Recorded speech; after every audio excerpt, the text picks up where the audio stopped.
ইন্না শানিআকা হুয়াল আবতার। সুন্দর করে বলুন। প্রিয় দর্শক, আমরা বারবার পড়ব এই সূরাটিকে সম্পূর্ণ, যেগুলো আমি ভিডিওতে ছেড়েছি, যতগুলো সূরা আপনাদের জন্য আপলোড করেছি, সম্পূর্ণ সূরাগুলো আপনারা বারবার প্র্যাকটিস করবেন। আমাদের নামাজ যদি না হয় তাহলে আমরা কিসের জন্য ইবাদত করি? এত কষ্ট করে কেন আল্লাহকে সিজদা দিই?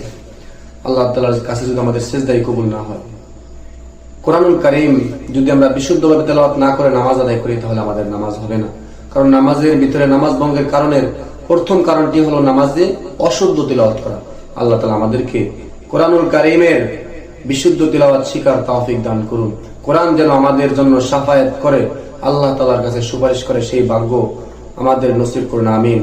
ভালো থাকবেন, সুস্থ থাকবেন। আল্লাহ হাফেজ।